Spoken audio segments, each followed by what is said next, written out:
Hello and welcome to the Overly Animated Podcast, where we take animation seriously. We provide fan-oriented and analytic discussions on a variety of animated shows, movies, and anime, currently featuring a Steven Universe Miraculous City Bug New Powerpuff Girls, Voltron, and Voltron Legendary Defender, among others.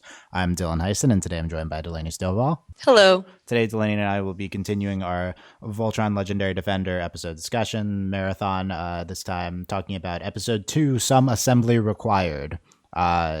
We're going through every episode of Voltron Legendary Defender, dumped on Netflix today, Friday, June 10th, and you can check out our discussion on the premiere. If you haven't, at overlyanimated.com, search for the Overly Animated Podcast on iTunes or your favorite podcatcher. Let's get right into this episode 2. Delaney, general impressions of Some Assembly Required. Batteries included? I don't know. That was a terrible joke. I really liked the episode. I'm glad that we're jumping right into, like, they have to be a team. Like, hello. Very... it wasn't... I don't think it was, like, necessarily tropey or... I thought it was executed pretty well. It was very interesting. All of the training maneuvers, like, training exercises were... Like, we know what they were doing, but they were all pretty different, I thought, and I really enjoyed it, like the montages and all. I thought it was all pretty great. We're clearly developing a pattern of, like, Hunt goes down, then Pidge, and then Lance, and then Keith, and then Shiro. Yeah. It was interesting, though, that we had, like, kind of individual bits, Shiro connecting with his lion and that kind of stuff. Shiro and Pidge, I don't know what, they're playing that up a lot. Like, there's, like, father kind of figure, brother. I mean, you can ship it, I guess. I don't know. I don't know if I ship it, but... Also, I'm quite confident now that that is not Pidge's girlfriend. That's his sister. Yeah, I think that's what they're doing, too. I think that's his sister, yeah. Because they keep having other people say his girlfriend. It's a pretty typical storytelling device. Yeah, pretty much. Yeah. Also, Allura was, like, solid in this episode. Allura was very good. Solid. Yeah. Love her. Yeah. Good Allura stuff. Yeah, definitely. I will call this a tropey episode. It's the we need to work as a team training episode. Right. But I thought it was done pretty well. I think they did it, like, it kind of, like, it's tropey, but they did it in, like, a different way. A little bit, sure. I mean, in its own Voltron-y way. Right. It wasn't overwhelmingly tropey. Yeah, I was fine with it. It's a little bit. I mean, there's aspects which are a little bit childish humor type thing. One thing they literally had a food fight. Yeah, which whatever. One thing that's clear at this point is that they're very much going for these anime type effects things, yes, reactions and sound effects and stuff like that, which Avatar and Korra always did super sparingly. So I think it's interesting that they're slightly increased here. I think this episode improves upon the premiere in some aspects. For me, the primary one was Hunk. I think Hunk was much better and was genuinely funny in this episode. The best part was Hunk is like, you sure I wasn't the head of Voltron? Like, that was pretty good. That was my favorite joke. And then it's like, you literally loved out I'm a leg. So I like how that paid off. Yeah. That's pretty good. That was great. And then him, like, falling when they're all getting in their lions, that sequence. Can we talk about that as, like, the longest? I've seen jokes of this before because, like, the segment is so ridiculous. I think, like, every parody show of anything ever has made fun of this Voltron sequence, and just to watch it straight is just it's a little an experience. Weird. Yeah, definitely played for straight. Like, they had the forming Voltron sequence, they had the going to the lion sequence, the forming Voltron sequence, which was, as I just read in an interview, Lauren, I've been reading all the Lauren and Joaquin interviews. This one was on slashfilm.com. They talked about how, yes, the literal forming of Voltron sequence is somewhat reused animation. They have some different angles they're going to intersperse here and there, but for the most part... Your favorite thing, Dylan. They said for the most part, it would be too much of a pain to do a different one every time. So, we get reused animation. Woo, Dylan's fave. I will say, I guess it kind of, like, if this is like the one time, I mean, it makes somewhat amount of sense, but I don't know, whatever. I don't need to see Voltron literal form every episode. Like, right. I hope that doesn't happen. Well, I'm fine. I'm more okay with that than I really do not need to see this, like, 10-minute sequence of them getting in the lions. Yeah, I don't think that's supposed to be every episode. I think that's just this one. If we see it, I think we can see it one more time, but, like, any more than that would be done. It was fine. I think you need that once, like, but yeah. Yeah. Well, it's really, I mean, it's great because it just keeps going. And then they do make a joke at the end. They're like, why do they park these things so far away? Yeah, parking the lions, yeah. but yeah, I thought Hunk was better. I think that all the character interactions were kind of solid. The villain stuff was I don't know. We'll see. It was very inconsequential, or very not substantial, I should say. Evil Voltron. We had I assume I see Witch Hager on the name of the character. So I Okay. assume that's this character, And she's and like the head she's of the druids. notorious creator of all the robo beasts and master of dark magic. It says on Wikipedia. So Ooh, I guess she's some giant. I forget what they call this thing. It's like beast or like yeah. yeah, but this whatever this giant thing is. I assume that's where we're going. Is just escalating things that we're sending at them from Yes. from Zarkon. Like we'll start with this guy, then we'll send out A bigger guy. a bigger guy. Eventually, we'll fight Zarkon in the finale. I think that's where we're going. Yeah, I think this was a fun episode. It was okay. I don't. I think it's interesting. Like when we're gonna be tracking like where's the turning point, right? Right. Like I think it's gonna be. I don't think it's gonna be like it becomes a different series, but it's like a subtle thing where we break out of this current holding pattern, and it's only Yeah. been 2 episodes now, but it might be soon. So Hopefully. so we'll see. I think it's this is the continuation of the where we're starting the series, and yeah, I think it was okay. What stands out to you from the episode? Like I said, the Hunk, the head joke. What else? What you got from I think really it's Allura. Like she really just her being like, she just becomes like just I'm scared of her. I like it. Like oh, she just oh my god, she's so scary. Like typical. it's so good. Delaney Yeah. likes women who can beat her up. Yeah, But that's what that was for you. But that's what it is. But I mean no, it's great. Like we go, just kind of like nervous princess to like alert, like fake drill thing, and then also Cran's just ridiculous. I like him. He's cracking me up. But we like to also like it's kind of terrifying because she's like, oh yeah, I got the castle's defenses up. Like she's grinning the whole time. She's just like firing like lasers at the lions. Like this is ridiculous. Just everything with her this episode was just wonderful. yeah, it goes pretty fast between like the menacing character she's presenting and then like gleeful at like their pain. Like, It's pretty good. Like also I don't think it came off in like an irritating way. Like sometimes they do, like, oh god, I hate her. Why is she so mean? I guarantee you people will have that reaction. But I meant like they didn't do it on screen at least. Like yeah. the characters were just like, they weren't. can Yeah, can we take a nap? Like that was more them just being like, we're tired. They weren't really like, oh, she's terrible. yeah. Still, So I did enjoy Pidge's like, she's not our princess, and then she throws food at him. Like, yeah, pretty good. rude bitch. Yeah, It's pretty good. I think that interesting how they're handling her. We'll see what we're gonna do with that character. She seems very I don't know. She seems slightly like unaware, like socially unaware. I think Well, if we're gonna be fair, she is like 10,000 years old and she's like 10,000 years trapped old, and not human, not human. Yeah, and it'll be interesting because like.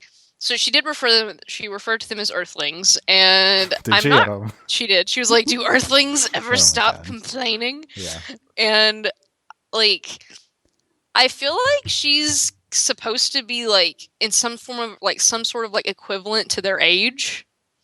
Like I think we're gonna might have a little bit more about like she's the princess and like she's from like this ancient super powerful civilization, but she like is still like the Altean like equivalent of just she's really young. So that'll be an interesting. yeah. Not clear how old she is. Definitely. Yeah. Which it doesn't really matter, but like I think this in some of these interactions, it's like, I mean, it makes sense. Like she's in charge. She's really the only one who knows what's going on. But then she's also like, granted, of course, it's also weird and different. Like they're human and she's Altean, and so Yeah. it's a weird dynamic. We'll have to see. Yeah, we'll have to see. I think their interactions with her character, are going to be pretty interesting to track. I thought Coran this episode was very good. He's funny. Yeah, He's you're on good. board with Coran now. Yes. Yeah, I think he's. How did you feel about the mice like on her shoulders? How did you feel about that? Their presence is fine. They just like I don't care about them being there. They just can't do things. That's going to annoy me. They were fine in this episode, and then Pidge was playing with them towards the end, which is adorbs. And we don't need to track the mice every episode, but it's fine. No, it'll be we're gonna have a mice segment. Don't worry. No, A no miss. swatch. What's our shipping watch on Keith and Lance? Oh my god, they're okay.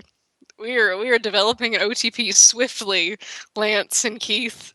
They're like they're They're like you have to ship them. You have still to. definitely one-sided hatred by Yes. Lance, and clearly seeing that being some sort of feelings. Okay, so obviously everyone's going to be shipping them while watching that, and Clearly. Keith was like not even hating him like Right. back, which I thought was good. Keith came off across well this episode. Although I still know nothing about him. Any chance we're actually doing Keith and Lance? I mean, like, we've been burned so much, Dylan. I mean, The context is we have all of our top creative members are from Korra, which ended on it's true. like revolutionary gay moment. They're The coming to this gays, yay. show right off of that. Hard to imagine that they don't try to insert something into this show. But on the other hand, this is like a property where like an older property, right. DreamWorks. I don't know how progressive DreamWorks is, that type of stuff, right? My initial read is I mean, there is a gay character in How to Train Your Dragon, though it's not like explicit, but not like a great everyone track record knows. in general by them. I think they're doing it, but I'm not sure. I think like there's a really like this isn't just like all in our head. Like also like what else could their dynamic come to be? Like it's not like they can't just be suddenly best friends. I mean, Like no, like they could just be best friends by the end of the series. Yeah, like I'm like his like just irrational hatred has to stem from like something. I think we're Like- actually doing Keith and Lance. I think, but I'm not Like sure. I'm hoping like I'm beginning to hope. Yeah, I'm shipping it. I think that you're right. There's a Shiro Pidge dynamic, but I do think it's more of like a older brother, Yeah. younger brother type thing. Yeah. So we're gonna be on the shipping watch for this the entire time. We'll see what Always. happens. Yeah, I just can't. I mean, it's not like I think I look at Lauren and Joaquin as particularly progressive, although I don't know. Like at them as they're like we haven't seen them in a position to make creative decisions like this, so it's gonna be interesting to see what they're doing. Tim, like in the writers, just coming off of Korra and seeing what Bright. Yeah, I don't know. It has to happen, right? Right. Yeah. I think so. But we'll see. It's going to be interesting. Like, it definitely won't pay off for a while. It might not even pay off this season. So right. I don't know. The gay is there. It's forming. It will be there. Yeah. Where's your hatred for Lance meter right now? No, Lance was great in this episode. Okay, you like Lance in this episode? Okay, my thing is like I hate his character like archetype, but he's not sticking wholeheartedly to it. So like he's fine. Like I'm gonna keep saying, oh my god, I hate Lance, but no, Lance is pretty great. Lance just has this irrational hatred for Keith, which is probably him internalizing romantic feelings, and yes. It's other than that, he's like a sweetheart though. So he he's like his character design, love it. Like when he came, like he was killing me, like in his like slippers and yeah, that was good. It's just he's great. What do you think? Yeah, what do you think of that initial sequence of their reactions to this test? That's so very much good. this character does this character does this type of thing. Pidge just passed out in a corridor somewhere with Rover.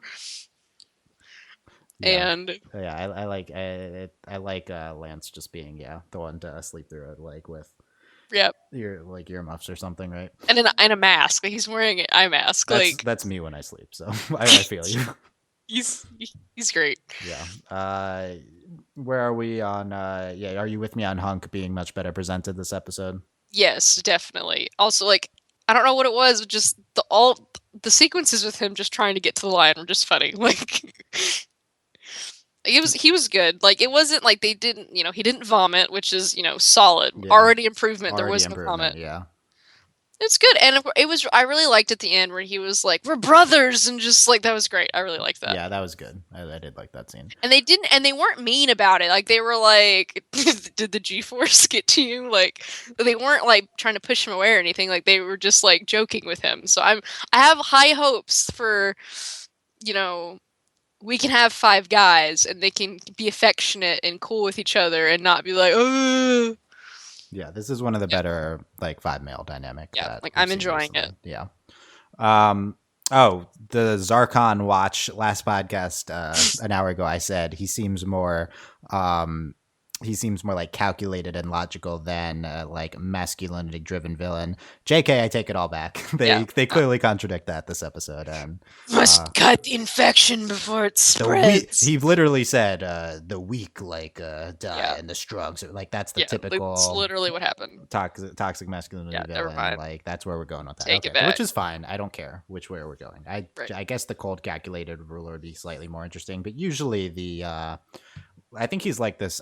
My read on the Marvel giant guy from Thanos? from is he Thanos from Guardians? Yeah, whatever. Yeah, Thanos. I was he's kind of like this. Although I don't know, we haven't seen a lot. But yeah, these Thanos types of is a little bit more cold calculating than this dude. my vision of this archetype is like generally kind of like this. I don't know. Honestly, I'm just expecting like what's her face to just betray him and like we should be worried about. You think Witch Hager is the real villain? Yeah, that's who we need to worry about. Let me make sure this is. I don't know her voice. Her I'm voice just gonna actress call her. Cree I just want to. Summer. Yeah, the mystic old woman, basically. That archetype. Yep, like her. She's scary. Worry about her. What else we got? What other scenes have we talked about? The food fight scene, that was okay. Them at the end. The training to try to form Voltron, flying like side by side. So they do this thing where they put their faces up on the screen when they're talking when they're in Voltron. I think that's pretty good. I like this visual dynamic. It's good. To And that's like talking. that's literally the old Voltron. Yeah. So like it's a good thing to keep, and also like it just works well. Like, oh, what's everyone doing? Yeah. I did like that. The faces, then they can do some weird animation things with them when they're Yeah. all up. Yeah, what else happens? What else we got this episode? Kind of a quiet one, but Yeah, I mean a lot happened, and I do think it's like it's pretty solid. Like, and all of the training sequences, like yeah, some of them were kind of silly, but like they all worked well. And I feel like they actually all seem to have a purpose as opposed, than your usual like, oh, we're doing this, we don't really know why, but it's cool to watch. But no, these all like, you know, we kind of had it. We ran the gambit. We had, Maze, trying to listen, which quality Lance and Keith moment, and we had like the, protect each other and the shield. Like it was, I don't know, it just all worked. oh, they had shields. They were fighting that thing, and they all had their. I'm gonna keep forgetting what they call the weapons. The Bayards, right? Yeah. We could discuss the Bayards. We have Pidge's like small hand daggers. I don't think they're daggers, but like these green things. Right. Yeah. Yeah. What else do I remember? Hunk or one of them is like a gun. Lance. Well, they like Hunk has a gun and Lance has a gun. Okay. Like Hunk's gun is like huge. Like I think his is more of like like a cannon, and then Lance's is like a blaster. Okay. What about the other twos? Do you remember? Keith has a sword. Like his like becomes a blade, and then Shiro doesn't have one because the Black Paladins Because he lost his. Oh, they didn't he get just him has yet. his hand. Though it looked like he turned his arm though into a sword, so I don't know how that happened, but Yeah. right now he's using his like robot arm. Yeah. Though it seems like their suits can do stuff, so like because they all had shields, so it's like their suits can do whatever. So because Keith, like his Bayard, like he has the sword, but then like he creates a shield. So I don't know if that's like specific to him because they all made shields, but his shield looks different. I don't know. Like it looks like their suits can do different things. So like the Bayard is kind of like extra special, but it looks like their suits can do a lot. So yeah, we will see. If definitely seem like those are on the down low, like what their weapons and their suits. It seems like it's going to be we're gonna have to learn from like background and action sequences and stuff like that. Yeah. All right.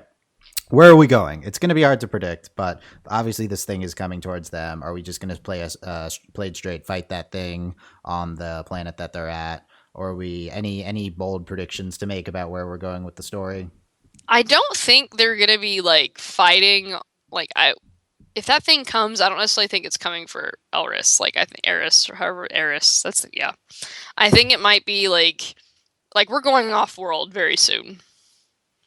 Interesting. And I feel like we need to like they could be sending that thing to Earth, and they might just be like, okay, guys, we gotta go to Earth. Crap. I doubt we're going to Earth this soon, but like it could be what's going on. Like, I don't think this battle with the giant thing is going to happen on Eris. I could maybe one. I do think we're gonna get things shaken up. Maybe one more episode with it. Right? Yeah. Could happen. I hope. I don't know. It might be boring if we just have a fight episode with that. I feel like it might be kind of like a combustion man thing going on. Like maybe they have to fight this thing like a few times, and they have no idea what's going on. Really, like they're like, well, "What the heck's this?" That's a good point. Yeah, could like fight it off, and then it comes back. Maybe that's the villain of the maybe we don't have escalating villains, we just have this one. Yeah, or maybe I think we have him for a while, because I feel like just making him and sending him out and then beating it up in one episode is just that's what a waste.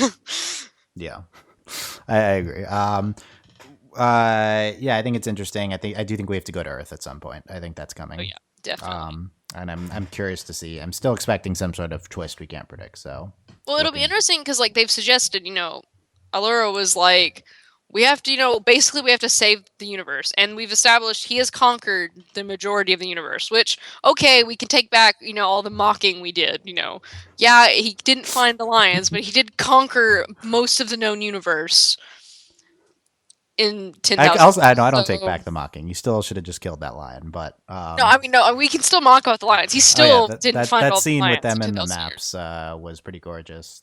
Those maps they have there. And the Star Wars. Yeah. I think it's interesting thing to watch is if they do have to go off planet, then Allura's role is shaken up because her current role is very much tied to this castle, and her being the one at the computer controlling things is, and it's like what happens when we got the intro and they're on a ship and she's blowing stuff up. So I assume we're getting her fighting and stuff. So that's gonna be cool. Well, because my thing is like it sounds to me like this. I think we could be kind of going a sort of first season like Avatar kind of route, like we have a goal in mind, but we have to keep going to these different planets and keep rescuing people, like. Any chance we're doing Allura and Shiro? I mean, I don't think there's hints of it right now. I feel like it could happen. I think that's the most likely Allura ship at the moment, right? Yes, I don't really want it to happen, even though I like Shiro. Just because, it's so obvious. Like, really, do we have to? It's like her and the leader, right? Yeah. I mean, I'm hoping not. It's not like in our face right now. So yeah, no, it's not a thing right now. I don't think, but I think I'm trying to read where they might go, and if they're doing an Allura romance, it's the only character I could see right now. Okay. Last comments on this episode 2. Good stuff. Still not like we have to come up with a ship name for Lance and Keith. Oh yeah. Are we piloting the ship? Okay. Leith, Leith. Leith. No, but they have colors because whenever you colors assign, you can do a Ruby type. Dylan's so excited. We can. Yeah, I like assigning colors to characters. Yeah, what's red and blue? They make purple, right? That's what red and blue does. Not calling them purple. I'm just saying. Yeah, you could just combine the colors. What's like a red and blue thing? I don't think. There's a lot of things that are red and blue.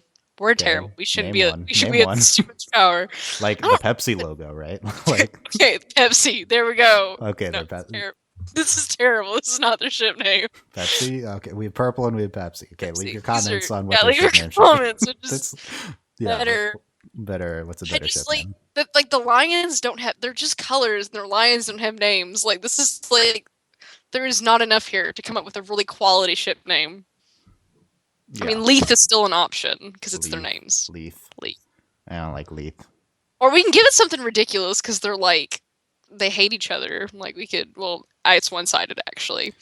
We'll have to think about this real hard. I'm googling things that are red and blue.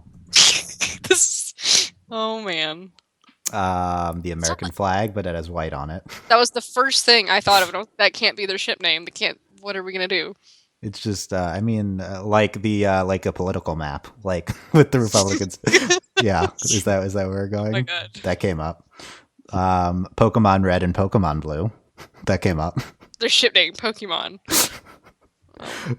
We'll work on this. We'll figure it out. Okay. Power. Yeah. I'm Dylan Hysen, Delaney Stovall, overlyanimated.com. Check out episode 1 for full credits and larger discussion on the premiere. We'll be back soon later today discussing episode 3. Check out, keep up with them, overlyanimated.com or iTunes feeds. That's where you'll see them. Thank you very much for listening, guys. We'll see you next time. Bye. Bye.